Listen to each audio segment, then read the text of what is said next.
Okay, today we're going to interview the Brevard Veterans Council President Donn Weaver about his military service primarily. My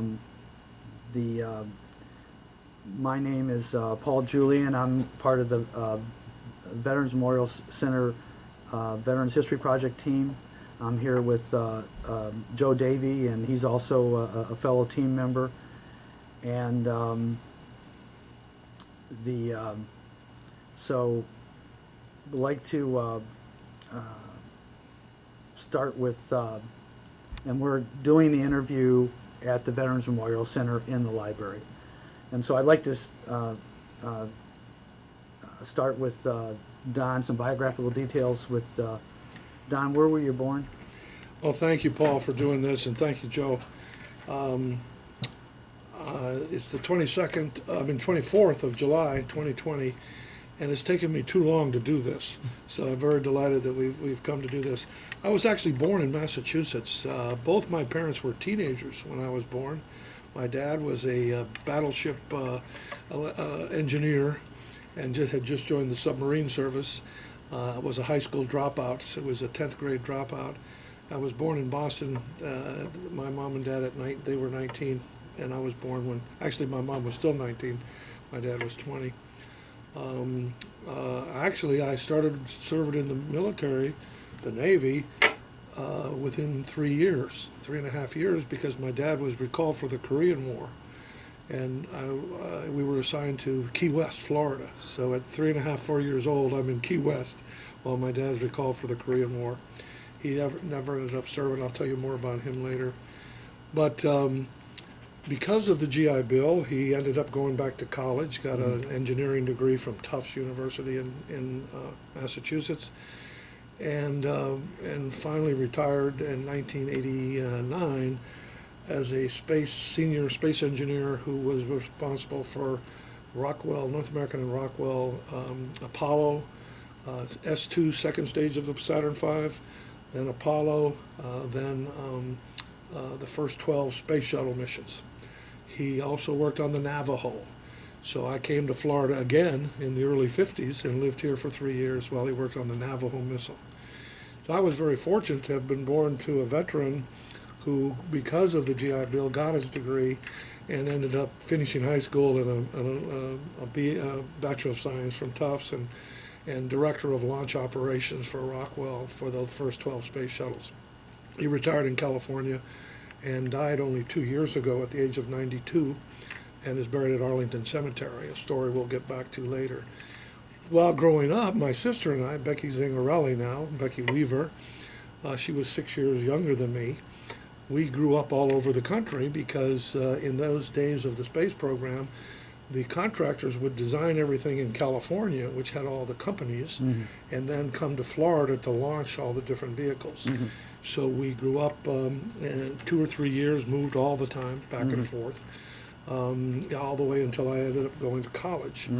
In fact, I met my wife, our 50th anniversary in October, when she was 12 and I was 13 at Fort Walton Beach, because my dad was working on the Hound Dog missile underneath the B-52, a standoff missile, in the 60s. And we met there and went to junior high and together, and ended up with a lot of dating in between with other people, ended up getting married in 1970. I think that as I grew up in the family of a veteran, and Vietnam heated up.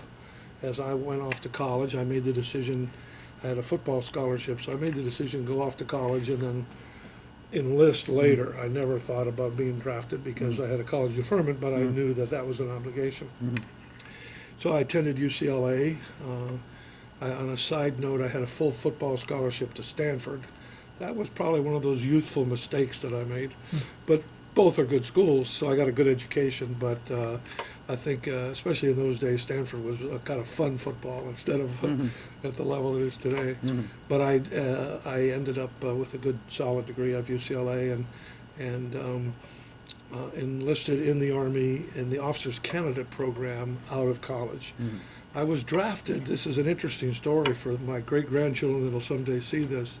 I was drafted when I was in basic training, getting ready for Officers Candidate School. 7 weeks into basic, I was drafted. On the 8th week into basic training, a fiance that I had, not my wife Jeannie, wrote me a Dear John letter, the famous Dear John letters in the military. I always envisioned this wonderful life with you serving all over the world, but when you joined the Army and didn't go to Canada, I realized that maybe we aren't compatible. Maybe we'll get together again later. Needless to say, I'm glad she wrote that letter because that's not the person I would have married. I thought I was in love with her, but that was another thing. We all learn, we fall in love, and then we really fall in love. And if we're lucky, the love of our lives is the partner of our lives, and that's where Jeannie and I are.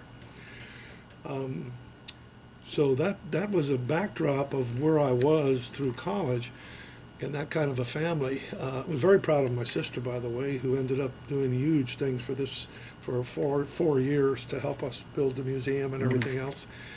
Becky was one of the first women in the Navy to be authorized combat ships. She decided in 1979 to go to a very sensitive operation tracking Soviet submarines, which now I can say was based out of Cape Hatteras, North Carolina, since it was declassified a few years ago. But and met her husband, where they're still married now in their 40th year anniversary, 41st, and stayed in the Navy though in those old days. And one reason we have women in the military with one pregnant mannequin is the fact that she was booted out of the Navy when she became pregnant with, so they lost a good Lieutenant J.G. when they booted her out because she got pregnant. But I'm glad those rules have changed in the military. So very proud of her. The reason I mention that, and Becky, when you see this, know how much I love you and respect what you did on your own, despite having been, forced into doing a lot of things with a big brother that probably overdid it. I have to tell an incident here. I was athletic stuff in high school all the time, football, basketball, baseball. So I wanted my sister to get more athletic so she could do stuff in high school. So I said, okay, let's go out and practice track. We did that and everything's going okay. Okay, now let's try pole vaulting. Becky did a pole vaulting in our backyard and broke her arm the very first try. I was in the doghouse with our parents, but she became ambidextrous as a result, so she could write with both her left and right hand for years. So I guess that was a benefit up front that she didn't realize she had. So I was a lousy brother. But the thing I wanted to share, and this is something that I hope more Veterans History Project candidates will do that, who talk to us, the roots are very important about whether you decide to join the military or not, especially after 1983 when the draft ended. In our situation, both Jeannie and I, both our grandfather served in World War I, our dad's in World War II, my dad also in the Korean War. Both our sons served in the Army after of our family. So we have this history of Weaver and Harris family. Jeannie's maiden name is Harris. And we have put 2 large bricks in the plaza to commemorate those generations of military service. My grandfather, Brainerd Alden Thresher, was coincidentally, after the Army, he got the GI Bill and got an engineering degree from MIT and became the Dean of Admissions at the Massachusetts Institute of Technology for 25 years. That's how my dad got into the college, because, there were so many millions of Americans coming out of World War II that wanted to go to college, but it was very competitive. But my grandfather aced him in, and that was a good decision. But he was secretly recalled, and I didn't find out till 3 years ago. He was recalled for the Manhattan Project because he was an electrical engineer, and as well as a dean of admissions. So he knew how to size up people. Would they keep secrets? Would they have the engineering background sufficient to do the Manhattan Project? So you worked in HR, huh? So he worked well. He had to lie to his wife, lie to my grandmother, and everything. He had to secretly travel the country and screen the candidates for Oppenheimer to do the Manhattan Project. And he never ever told us that because it was classified until well after he died. So anyway, those roots of history are important to us. My dad served on battleships. He enlisted in the Navy at age 15, forged his signature, his mom's signature. They had 5 kids. She was a single mom. That was the thing for him to do. His older brother had already left, so he enlisted and joined the USS Nevada after it was repaired after Pearl Harbor. He's one of the only 1,000 people in the Navy during World War II fought at Iwo Jima and at D-Day. The Nevada was the only battleship because it was being retooled in Norfolk, so they slipped it out in the Atlantic in order to support the D-Day. And that probably saved some of our American soldiers' lives, because the Nevada shells, the size of Volkswagens, coming down on those big positions. A lot of the other ships couldn't penetrate the German fortifications. That convinced him after that to go into submarines. So he went to the submarine school, and he was off the coast of Japan, ready to invade Japan when the atomic bombs dropped. And then I always clarify that VJ Day was August 15th, 1945. I was born on July 3rd, 1946. So I am legitimate. They were married, and but not too long ago. So here they are, teenagers still, and they have this kid to worry about. But anyway, so that's the situation. I'm very proud of that same family effort. Obviously, Becky joined the Navy.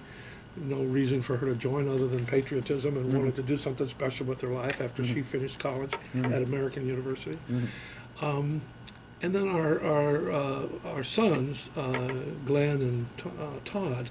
Glenn joined the military, dropped out of American University, coincidentally, Becky's alma mater, to go fight in the first Gulf War, arguing with me when I was in Nigeria in the Foreign Service. And it took me 3 days to get through to him on phone in those days, 1990. And I dropped out of college saying, Dad, I had to do it because otherwise you'd have had to pay this extra tuition. And I did not want this need of people to go by without me joining. Unfortunately, as always happens in the military, he was 3 weeks too late by the time he finished his training, and we won that war in 100 days. Yeah. So we ended up in Germany with the 3rd Infantry Division.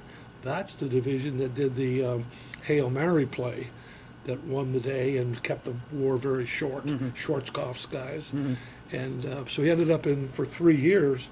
He started taking classes and watched the wall fall, gave us a piece of the wall, and was bicycled all over then still Czechoslovakia. So his service, he went to OCS, became a helicopter pilot in the Army, and just did a whole bunch of neat things. 12 years later, his brother, Todd, dropped out of college to go fight in the Iraq War. And that's another story we'll get back to later. Okay. So here I am in the Army in 1968, fresh graduate out of UCLA, and now I start my service in the Army, and I was glad I had volunteered. So you in '68 then, Don, you went into the Army? Yeah. What happened was, I have to be very honest. I had wanted to be a pilot, and my eyes have always been very good. Here I am, 74 years old, and I never worn glasses in my life or contacts. But I had bad peripheral vision, it turned out, and the Air Force and the Navy and even the Army flight have very strict peripheral requirements, and I did not make it. So I said, okay, and then what do I want to do? So I decided to join the Army Infantry. I always wondered why I didn't join the Navy. I mean, my dad had me rooting for Navy against Army all those years in football games, and I loved the Navy because of him.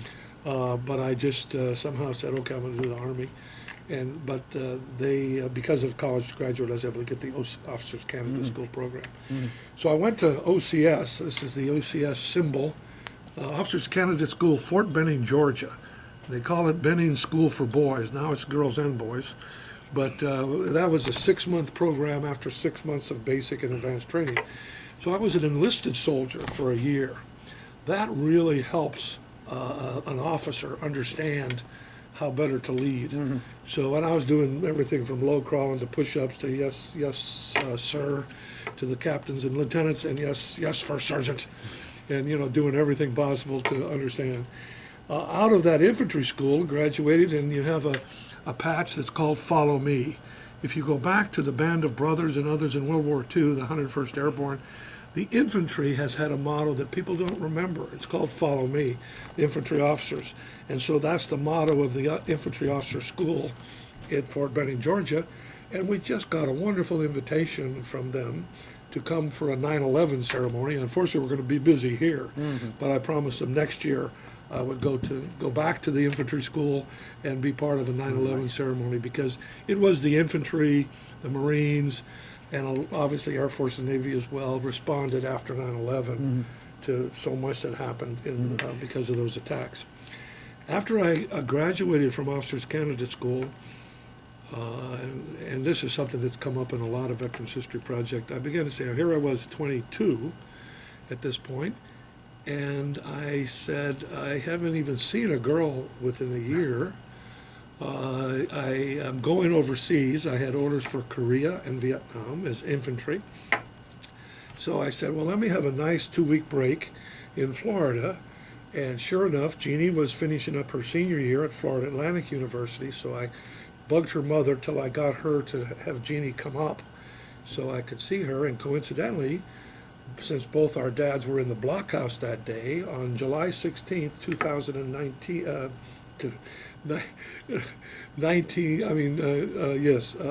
1969, Apollo 11 lifted off for the moon. Jeannie and I were in a boat, my dad's boat, close as we could get, that the Coast Guard would allow us to watch Apollo 11 lift off. Both our dads were in the blockhouse on that launch. And I asked her to marry me at approximately 9:18. There were 3 other girls in the boat, and my sister, who was 6 years younger, a couple of her friends coming up from, but I maneuvered them to the other end of the boat. So I had a quiet, romantic 9:18 in the morning proposal. Surprisingly, she said yes, because we had that relationship going back to teenagers, and we conditioned it. We'll write letters as best we can. We'll rebuild that relationship. Hadn't seen each other in over a year, and then we'll get married. And sure enough, the letters flew hot and heavy as much as they could, and we ended up getting married October 3rd, 1970. That kept me going. As I mentioned Vietnam, it was 6 months Korea, 6 months Vietnam, because in those days the Army had a 12-month in combat deployment, and 13 months could be extended if based on the needs of the service. About 5 months into Korea, I became a company commander as a second lieutenant, which is not usual what happened because they were so short of infantry officers in Vietnam. So at that point, they changed my orders to stay the entire time in Korea. So, but I was on the demilitarized zone. I was there when the axe murders happened. I earned the expert infantry badge, never the combat infantry badge, because they didn't shoot that often at us from the North Koreans. A lot of barrage of a lot of propaganda. Come and defect to the north, and we'll give you many girlfriends and everything else you need. I brought this as an example. When we weren't actually deploying and doing patrols and everything on the DMZ, we would go into town in our khaki uniforms, and this was my name in Korean. And as an officer, I would have to go and talk to the mayor and all these officials, and they were so glad to see us. In those days, everybody thinks about South Korea, the miracle that it is economically. It wasn't anywhere close to that in '69 and '70. We could go into town, and the place would, the farmers would be heading to the fields with human waste to put on the rice fields, trying to get enough rice to grow. Oxen everywhere, They weren't building any ships or cars or anything else at that point. But because of the sacrifice of our troops and the United Nations, they became the 7th largest economy in the world, is South Korea. And that's just an amazing thing. Energetic, wonderful people. Mianhamnida, Yovaseo. I learned as much Korean as I could and had a great relationship with the local people, and have always respected the South Koreans as a result. While we were there, we did one huge parade. I've never been in any military parade in D.C. or anywhere, but in Seoul, Korea, over 30,000 American and South Korean troops marched through Seoul in the early summer of 1970 in a great parade, and that was pretty neat. That was my only time I ever got to Seoul, because there were no R&Rs on the Korean. I spent a lot of time on the DMZ. Lest anybody doubt that this old guy was at once young, here's my picture on the DMZ off duty in Korea. That's the only one I could find that would break up. And I had this made a button, and I'll tell you why later. So this was a tough decision. We got married, and guess where they assigned us? Company commander, basic training unit, Fort Dix, New Jersey, the same place I had taken basic and advanced infantry training. And they assigned me, and we went back there, and sure enough, Jeannie got pregnant within less than a year later. I'm talking about my dad. Well, the same thing happened to us. Our oldest son was born at Fort Dix, Fort Walson Army Hospital, Fort Dix, New Jersey. Maybe that's why he joined the Army, and that was in his blood, literally. But during those 2 years, it was a very sad time in our country, 1970 to 72. And AWOLs were a problem. A lot of New York City kids that did not want to go in the Army, did not want to go to Vietnam. So that was a big issue, discipline issue, everything else. But I still saw a core of soldiers that we were able to train effectively and go over and make good contributions. And I'm always hopeful that a number of them decided to stay in beyond. So you're a company commander, were they, this is infantry training? This was basic training. Basic training. Yes, I was in charge of the basic training in the infantry pipeline. So in the basic training, there was a real emphasis of that. And we talk about family. My grandson, one of my grandsons, I'm blessed with 10 grandchildren. One of my grandsons today is at Fort Sill, Oklahoma, undergoing basic combat training in the U.S. Army as a junior in high school, a new program where high school juniors going to seniors can go to basic, go to advanced training the next summer, and then go into college in an ROTC program if they score well, if they do well. So he could have his whole college paid for. And right now he wants to go to Virginia Military Institute. We'll see what happens. You know, a lot can happen between junior and college. I'm very proud of him. And yesterday he went through the gas chamber and sent me a note about that. Something that we all have to do in basic training. So that connection keeps going on. Was it basic training then? Was it like a boot camp then, right? It was Navy boot camp. It was a thing that you used to do in Orlando. They do it in Connecticut. They do it Great Lakes, the Navy. Air Force, they do it at Lackland Air Force Base, you know. And the Army's being much larger service has it all over the place. And Fort Dix, they no longer do basic training, but they did it then. And I about the third or fourth week I was there as company commander. By this time I'd been promoted to captain. And at this point, in walks my new first sergeant, the company first sergeant, E7. And sure enough, it's my former drill sergeant. Same guy. He'd been to Vietnam and back. He said, "Captain Weaver." So he remembered me because I caused him trouble, I think. But it was kind of ironic that the same guy that made me stand on a table, I took one too many pieces of bread. I'm too fat. I was a football player, for crying out loud. So anyway, I enjoyed working with him the rest of the time there. He was a great guy, a wonderful guy. So, but we faced a dilemma. You know, we make decisions in our lives, and my enlistment for Officers Candidate School was for 4 years, but I didn't want to leave.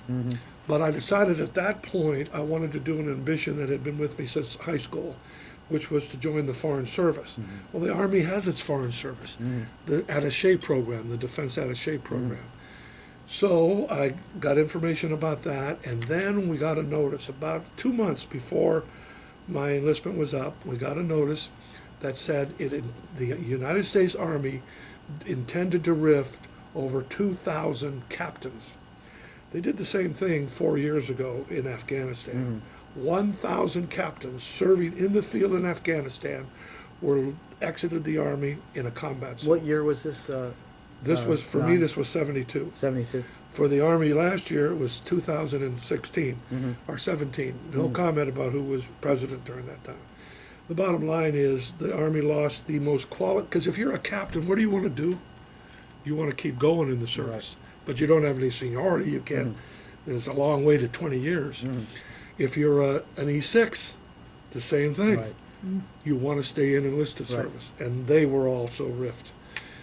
Fortunately, that has improved in our senior country NCOs now. were ripped too. Oh yeah, yeah, because there was a reduction of the military. It's not a magic thing that certain administrations reduce. They do because they put priorities on different things. Anyway, we never did get rift. They called it reduction in force. But with one child and one on the way, what do? You decide to take the life into your own hands. Yeah.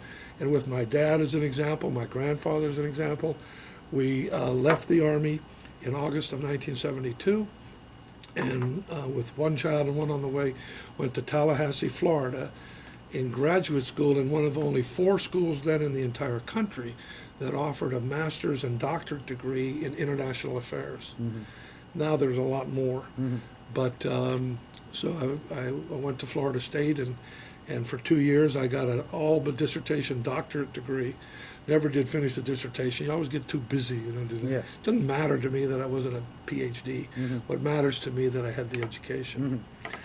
And to make a story that in those 2 years was crucial, my dream since high school had been to go in the Foreign Service, and fortunately, because I was active at college, I was able to take the written exam and do well, and then take the oral exam because I was an officer in the Army.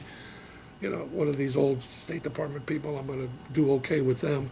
And so I snookered them and got into a career in the United States Foreign Service, Department of State. And 40 years later, I still do contract work with the Department of State.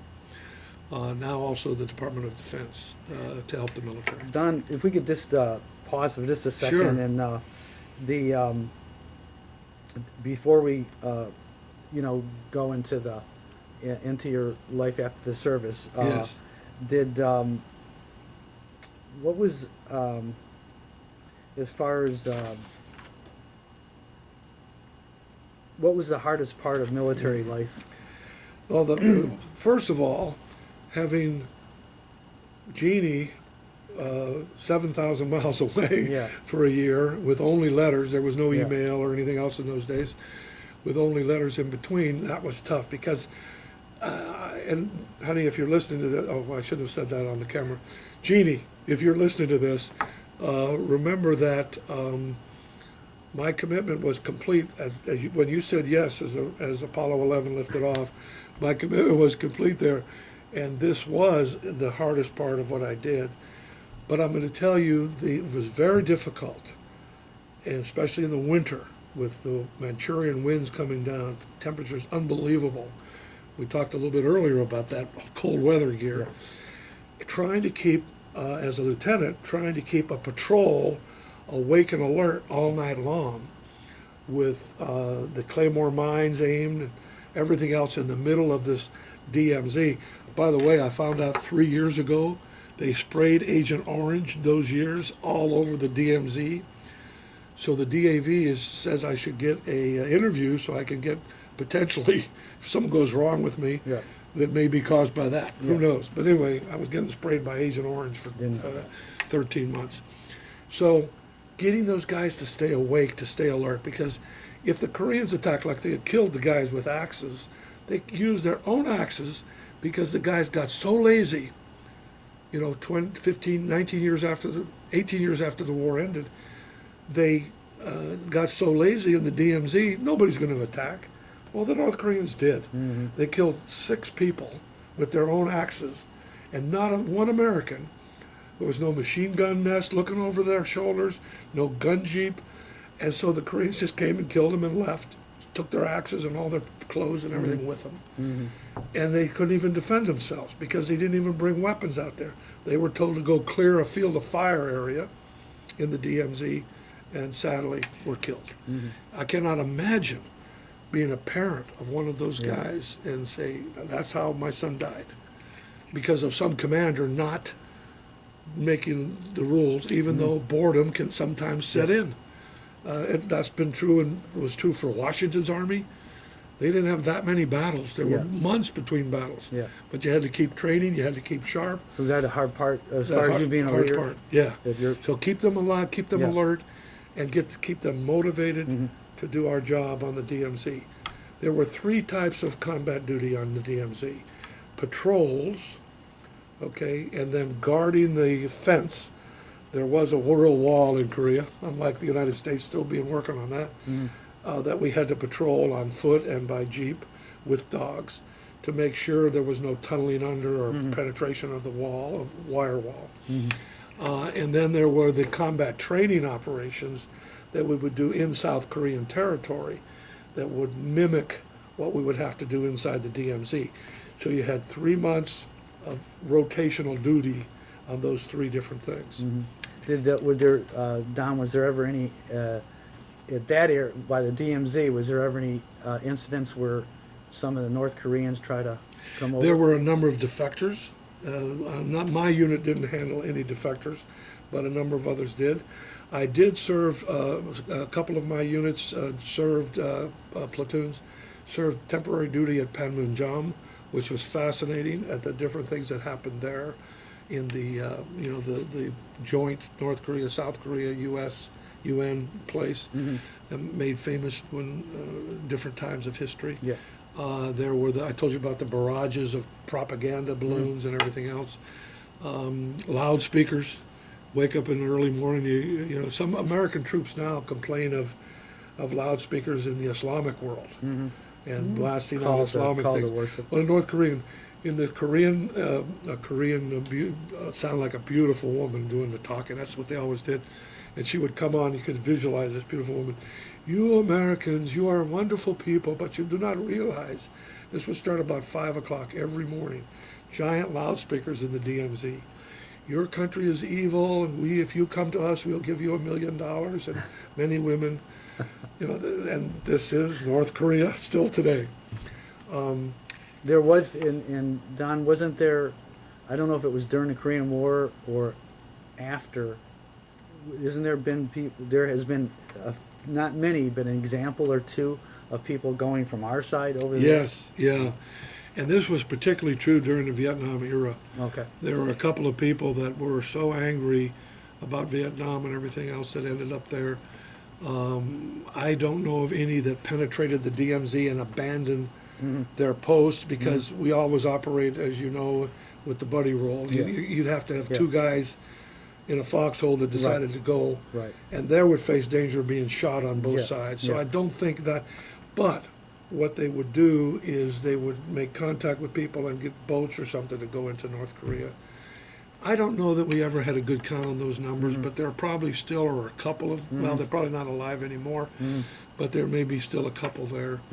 There were a couple that went willingly to North Vietnam, but nobody knows the full story, so you can't write about it. Yeah. But by and large, though, I was very proud of the troops we had. We were in a unit, the 1st of the 9th Infantry, which had a long combat history that actually began, very big history in World War II and the Korean War, 2nd Infantry Division, and it started in the Boxer Rebellion in China. So it had a history with the Boxer Rebellion, and it was depicted in the movie The Sand Pebbles, the Army portion of it was Steve McQueen. Yeah. But anyway, I was very proud of that. The motto of that was "Keep up the fire," and of course the tradition in those days, they had some drinking was going on when you had some time back beyond the DMZ, and you would they'd have this rum, special rum that you would literally light on fire. Keep up the fire, have it burning in your glass, quickly blow it out before you chug the whole thing. If you got promoted or if you, whatever. Don, what was the easiest part of that, your military? The easiest part for me, after the strenuous time of OCS and learning all that, and being treated, just to discipline yourself into becoming a good officer, the easiest part for me was adapting to how to treat other soldiers. And when I did get a soldier to do something well, whether it become expert on a rifle range or whatever, I just take a lot of personal pride in that. And we also started a tradition there that we'd have a lot of the soldiers that couldn't go on leave because they lived too far away, take them home for Thanksgiving. We'd have the mess hall Thanksgiving, but we'd also bring a few home, you know, that were really Yeah. our Christmas time. Yeah. Especially our staff of regular officers and enlisted. And I still have some good friends made there. That's the military gives you that bonding of friendship that carried on. But going back to that one point you raised, one of the hardest things was not to stay in. I made the right decision. I would never knew if I would have been reduced in force. But I ended up doing the job in the Foreign Service. And I won't dwell on that here, but I'll just say that the Army experience made me a much better Foreign Service officer, much more able to handle a couple of coups d'etats and all kinds of different things that I came across in 9 different overseas countries, learning 5 different foreign languages, raising 4 kids all over the world. And that I felt like I was a better prepared. It also allowed me to transition from teaching only the State Department to teaching the military about embassies and everything else, which I've been doing for about 4 or 5 years. I retired from the State Department in 2002 because in the program I was in, you had to retire at age 60. I was a year short, but because of 9/11, they wanted me immediately to come back on contract, and I worked for 20 more years, or 18 more years. And in fact, I have a contract coming up. I don't have the dates yet. Just for about 10 days, I'm going to go and do. I figure if they lost count of how old I am, I'd still do have the knowledge of the what it takes to work with an embassy and everything else, play the role of an ambassador. While I was in the Foreign Service, you know, the goal is to become an ambassador, but that's very political. Is it? So I never did, but I did have a lot of neat jobs in a lot of embassies. I hope I had a positive impact on what I did to represent our country overseas. But I was a chargé d'affaires, which is the acting ambassador, for 3 days in Kampala, Uganda, in 1980. Wow. When I was, how old was I then? 34 years old. I was the youngest ambassador of those 3 days in the world. But then the State Department realized, wait a minute, Weaver, he's doing a good job, but isn't he a FS 4, whatever I was, 3, junior rank, it's equivalent of a captain. Yeah. So we better get somebody out there. So turned out to be a good guy, so I wasn't unhappy. Just made more paperwork I had to do.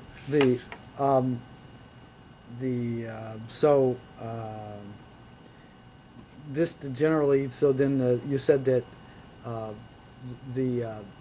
your military service made you basically a better person, made you Definitely deal with. Gave me a master's and almost a PhD.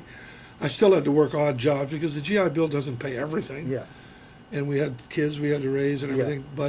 And I was a teaching assistant, which I also got a certificate to teach community college in Florida. So I've become, what's one reason I do Vets Back to Class, because I have teaching in my blood too. Well, and did it really? I know that you had the upbringing from your parents and your grandparents, and did service change you in any other way that you did? Yes, it did, and I thank you for asking that question, Paul. Military service convinced me that wherever we are in our history, we have to hold to our principles, and it convinced me that we can't tell the military what we should do, but at the same time we should not blindly do things. So I do appreciate when commanders are fired because they say this is the wrong thing to do or whatever. So we have to keep that going, but at the same time we need to realize in our country that oath means something. And the same oath I repeated many times as a Foreign Service officer, because I'm still working for the federal government. Didn't have a uniform. I had to do weapons a couple of times, which was good to have that military experience. But it also, sometimes I worry it inculcated in me as a father even more pressure than my own father gave me to want to have service in the military as part of your life. Well, since 1983, my oldest was born in 1973, so he was I'm sorry, 1971, a year after we were married, and the youngest in 1983, the same year the draft ended. So neither of them had to join, but they both did. And so I wonder if it was that military connection, and they knew their story about their great-grandfather and their grandfather and me and their aunt, Becky. So they went in, but I'm very proud of what they did because both of them went in and did a great job in the service, but they also realized that this is a chance to mold their own lives. So Todd ended up to help me a lot to pay for the rest of his college because he had the GI Bill. He dropped out of college when he was a freshman to go join the National Guard. And Glenn dropped out as a freshman, but he then got a lot of college credits when he was in Germany, I told you about. And so their military service, both became officers, and both did a tremendous thing. I want to sort of put that in a capsulation here. I mentioned earlier about this button. I did this button for an organization called TAPS, the Tragedy Assistance Program for Survivors. It's a national organization, and I don't know if anybody has looked here while I've been doing this interview. Every day I wear a little pin. Very rarely does anybody ask me what it is. It is a Gold Star pin. It is a pin that reminds me every day, along with this bracelet, that I can't change what happened in the case of our son. I'm very proud of him. But on his second combat tour, after he served in Iraq in 1984-85, I, by the way, was in Iraq when he served then. I was doing a contract with the embassy. I actually got an Army team to fly me to Mosul, and I spent 4 hours with Todd in the Mosul area and helped his unit get better interpreters, because the Army, get things done, had hired Lebanese to interpret. How does a Lebanese interpreter know squat about whether an Iraqi is a terrorist or not? So we had replaced them with Iraqi, and the arrest rate went way up on the bad guys. So I was proud of that program that I helped to institute. And I got to see Todd. And one of my favorite pictures now is E4 Todd, the Specialist 4th Class, and me in Mosul, Iraq, in a secret base, a forward operating base outside Mosul, standing next to the Humvee, and he was in combat engineers then. He drove tractors and stuff, and standing next with him there. As it turned out, and I want to tell Paul this because you were involved. I'm not sure if you were here then, Joe, but in the fall of 2017, the Veterans History Project directed a new program. It was called the Veterans History Project Interviews for Gold Star Parents or Gold Star Spouses. So they could tell the story about their fallen hero, because he would never be able to, he or she would not be able to ever do the Veterans History Project. Well, we had a great guy, Bert Bice, Lieutenant Colonel, Army, retired, terrific guy who was doing most of our interviews at that point. He contacted me about that, and I signed up like that. He came to our house because Jeannie's a great artist, and many paintings that she's done, which was made into a book by the College of William and Mary, which is for sale in our store. We don't get any proceeds, it goes to the college. Losing Todd, A Mother's Journey, had 21 paintings, and he took the paintings and then put it on a DVD that I saw somebody watching the other day here. And that's really special to me. So this is 4 years later, 3.5 years later. This is the final version of a Weaver Veterans History Project program. Unless I could get my other son to do one, I'll try to do that. But anyway, I want to say to all of you, any of you watching this, the United States of America, it was founded by soldiers and sailors, even Marines. I guess we're in that period of time too. Air Force wasn't there yet. That created this country. And 1.2 million Americans have died in combat operations since then, including my youngest son.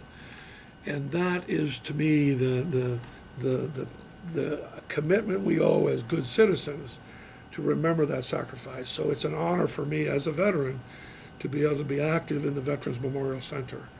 I cannot change what happened to Todd, but I can use that legacy to do positive things in many different ways.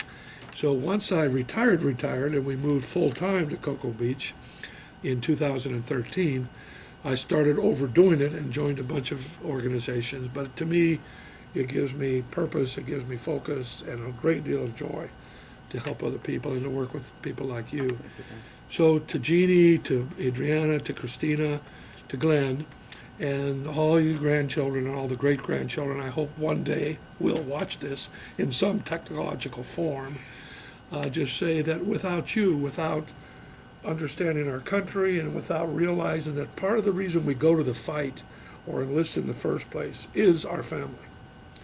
And to go beyond family, to serve country, to go beyond self, to serve country has been an important part of who I am. And it was introduced to me at birth by my own parents and by their parents. So I hope that in the United States this same kind of dedication continues. We have in Brevard County the largest percentage of JROTC cadets in all of Florida, percentage of the population of the high schools. So there's a great program going there. We have the Sea Cadets, we have the Civil Air Patrol. A lot of young people are engaged there. But there's a problem coming in our country. The vast majority of new enlistments in all the services will be from kids whose parents did not serve. And that is something they have to go back to grandparents, or they have to realize within themselves. And service to the country and military gives you back, in my opinion, more than you give it. And my case is a real example of that. Thank you, Donn. Thank you, Paul. And then you mentioned, so you have continued friendships after your service? Yes, I wish there were more. My wedding had 3 uniformed people in it. I only am in touch with one of them on a regular basis. We did have an OCS, Officers Candidate School reunion. Okay. And unfortunately I couldn't go because we were doing a big thing here. So I put a priority on what we were doing a couple years ago. Our 50th reunion, that's scary. You know, I already passed my 50th high school reunion way back. But anyway, I do maintain friendships indeed. But you know, just the 3 of us sitting around this table right now, we connect easier to each other because we have a common ground of service, no matter what branch, no matter what. And it is a unique thing, and it is an American thing, because there's no other country in the world, and I've been in a lot of them, that has that same esprit. You know, there's units, but there's not a common ground. And it doesn't matter what branch. We kid Marines because they're always different. But the bottom line is, it doesn't matter what branch you're in. And as our country's history is being written for the future, with fewer people serving as a percentage of the population, I should end by saying, today, there are fewer percentage of the population serving in uniformed military than at any point since 1776. Even between World War I and World War II, between World War II and Korea, the percentages, they're always different numbers, but the percentages were always higher because so few people enlist and go into the military. Thank heavens, we have the best equipped, the best trained, the best technology of any military in history. So one of our combat soldiers can do more than any other combat soldier. And the same way with a fighter pilot or a missileer or a submarine in the Navy. And Donn, I think it is appropriate this time to ask, what message would you like to leave for future generations or who would view or hear this interview? I know you've kind of started down that road. Yeah. Well, I think that's a good way to wrap it up. As you do go through life in what I think is the best country in the history of the world, and I think it'll stay that way somehow. Today in 2020, we're in the middle of 2020, in the summer of 2020, a lot of things are going different directions. But I think America has responded to challenges before and will here again. The best thing that you can learn, whether you join the military or something else, I mean, you can do great service as a teacher, as a social worker, whatever you choose to do. Remember that life isn't all about money. It isn't all about family. It's all about what you do in your life to have the best impact and to realize that service, and right now I can say volunteer service strictly, my last paycheck, like all of us here, was pretty slim, like zero. So, but service means something, and it puts you in a framework. So at the end of the day, when all of us have to say, what did we do with our lives? If service has been a part of it, and if you're in the military, that's automatically a part of it. And most veterans continue service.